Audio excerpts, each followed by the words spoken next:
Hi everybody, this is Johnny.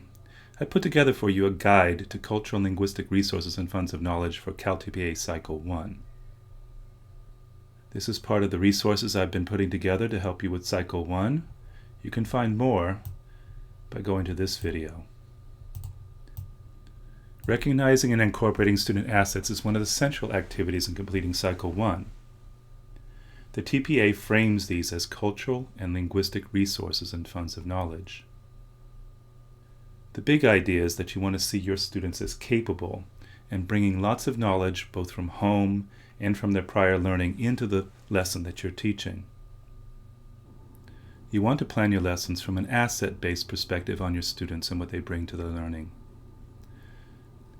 You'll consider their needs and interests as well, but you want to start out on the positive. What good things do students bring to their learning? This is particularly important for your 3 focus students. As you plan for them, you will be asked to consider what assets, what good things they bring to their learning that you might incorporate in your teaching. I'm sharing this with you because cultural and linguistic resources and funds of knowledge tends to be a challenge for student teachers working the CalTPA. What are these things? What are these resources? What are funds of knowledge? And then how do I make them part of my lesson for Cycle 1? So many people struggle to address these ideas in their work on Cycle 1.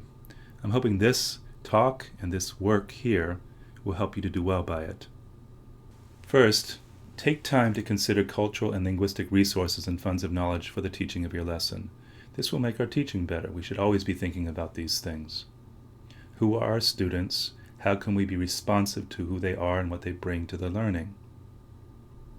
Second, do not worry about this. You want to do as well as you can by these ideas, but you're just a beginning teacher. So do some research on these ideas and do as well as you might to incorporate them into your lesson. Now here's something special, and I'll explain this more later. While the CalTPA asks you for this consideration, it does not stand out in the rubrics. You're being asked to consider cultural and linguistic resources and funds of knowledge, but what you write about and submit will have little effect on your score. I'll go over the rubrics in a little bit, and it'll be plain then. So what do you do? So let me offer some ideas here. You should give this good consideration, but what will be enough is to start from working from the everyday.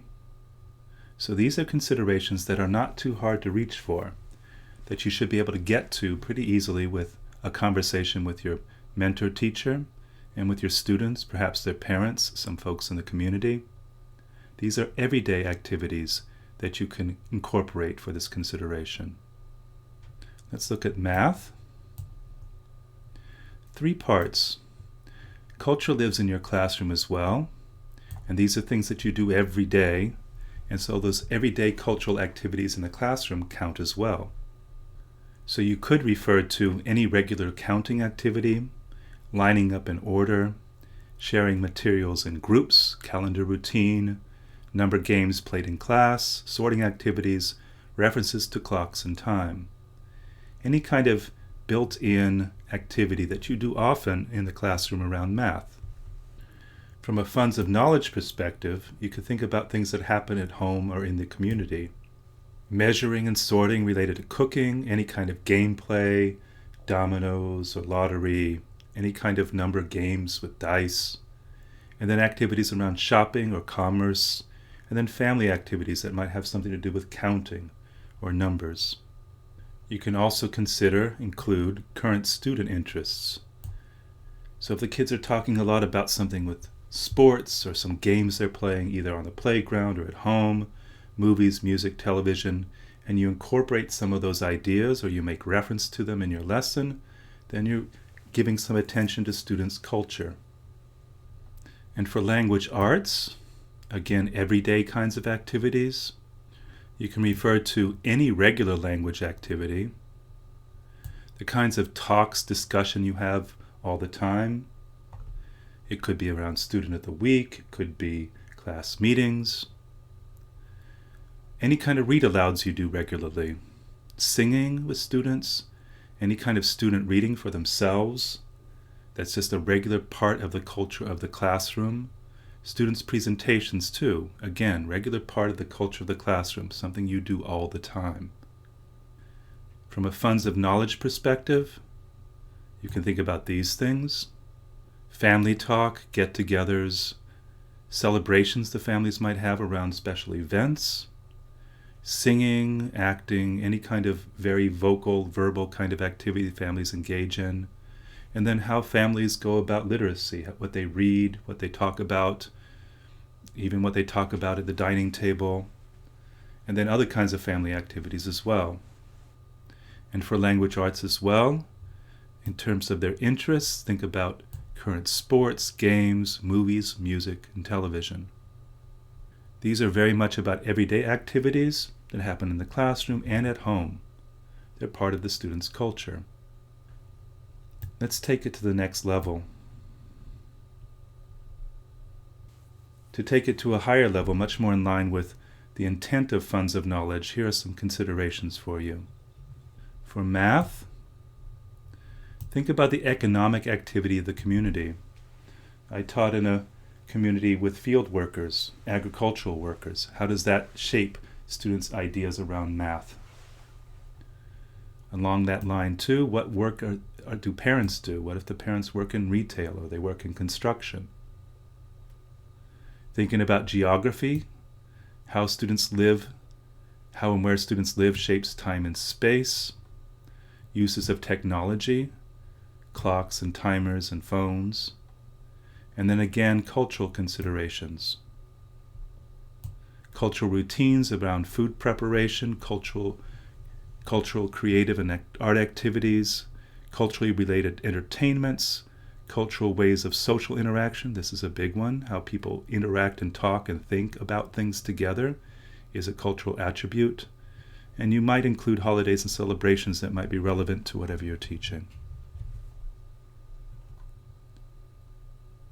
For language arts, to take it to the next level, again, consider the economic activity of the community, work done by parents.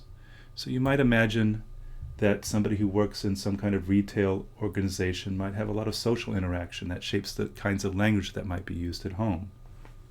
And then most importantly, what languages are used at home? And what heritage languages are available to the child as they're in the home? What the grandparents speak, uncles and aunts and such. And then again, cultural considerations, cultural ways to interact around language. How do people talk to each other? What do they talk about?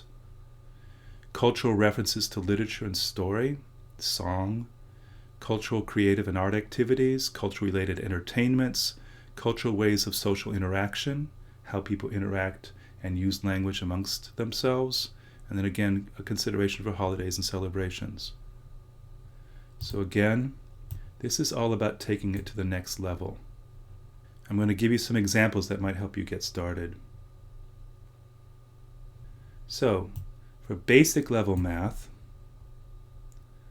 you might write about the math you do in the classroom, the games students play in school, the games they play at home, and the everyday counting and number activities they do at home. And that will be good enough. If you want to take it to the next level with math, write about the math involved in parents or community work, cultural activities that involve patterns, sorting, creativity, related geometry, relevant holidays or celebrations that would matter to the lesson. So that's the next level. The basic level for language arts, write about ongoing language activities in the classroom, read alouds, songs, plays. Write about general student literacy activities that happen for students at home. To take it to the next level, write about language used at home, heritage languages. Write about how parents use language in their work. Write about the cultural use of language related to literature, song, and celebration. So these simple frames should help you be successful in the CalTPA in regards to cultural linguistic resources and funds of knowledge.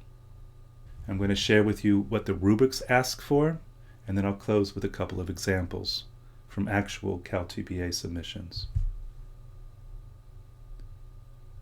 So here is the first rubric. Now remember, you're always working towards 3s. 3s are passing marks. 4s and 5s are great. You should work towards those. But pay attention to this one. Getting scores of 3 is worthwhile. Cultural and linguistic resources and funds of knowledge matter to the next higher score in Rubric 1.1, so a score of 4. So you can see right here. Giving good attention to students' cultural backgrounds in your lesson plan will set you up for a score of 4. So go ahead and do that. But it doesn't have to be perfect. It doesn't have to be incredibly full or detailed. You just want to make sure you give good attention to it. It does not show up in Level 3 on Rubric 1.1. It does show up on Level 4 here. Candidates' lesson planning includes teaching practices that affirm and validate students' cultural backgrounds. So Rubric 1.1 does not ask you a lot about cultural and linguistic resources and funds of knowledge. Give it good attention, but it's not a deal breaker if you don't have it incredibly full and detailed.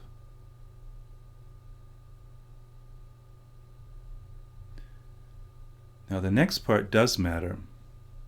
There are 3 rubrics, one for each of your focus students. So rubrics 1.2, 1.3, and 1.4. As you plan your lesson, include asset-based considerations for each of your 3 focus students. Frame cultural, linguistic resources and funds of knowledge as assets throughout your writing. And you can see this is 1.2, but rubrics 1.3 and 1.4 will do the same. And you can see right here it says, candidates' planned supports for student learning are clearly built on Focus Student 1's assets and learning needs. So in your planning document, you have to refer to the assets you've described for Focus Student 1.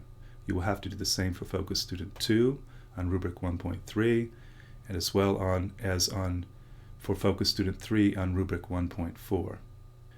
You can also see that it does not specifically say cultural and linguistic resources and funds of knowledge here.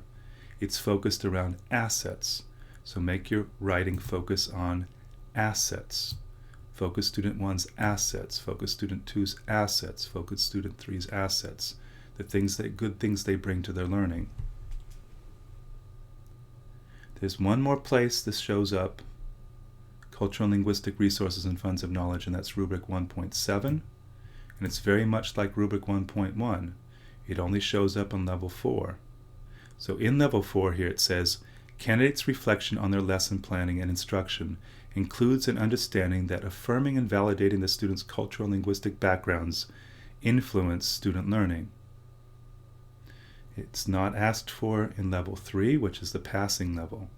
So if you give good attention, you can get a Level 4 score on this, but it's not asked for in Level 3. So in the rubrics, the place where it absolutely matters is in rubrics 1.2, 1.3, and 1.4. And it's framed as student assets. Again, not specific attention to cultural, linguistic resources and funds of knowledge. You still should give them good attention though. I have 2 examples that might help you. Here's the first one. This one's a stronger one. Neither of them are perfect, but both of them passed Cycle 1. You'll see that this first one describes cultural resources, linguistic resources, socioeconomic backgrounds, and funds of knowledge, and gives good attention to each one of those. So a good approach for you might be to break down your responses to student assets and learning needs in this kind of frame. One of the strengths of this one is that it gives good attention to the language the student brings to their learning. The second one isn't nearly as strong, but it has some virtues. You can see there's a connection to prior knowledge, which is part of the culture of the classroom, clouded with a chance of meatballs. And then it considers students' socioeconomic background and what it means to be fed, and what it means to go to the grocery store. And both of those are cultural things as well. So this has been an overview of cultural and linguistic resources and funds of knowledge. Again, you can find a link to these materials below the video in the description, and I hope this will be helpful to you.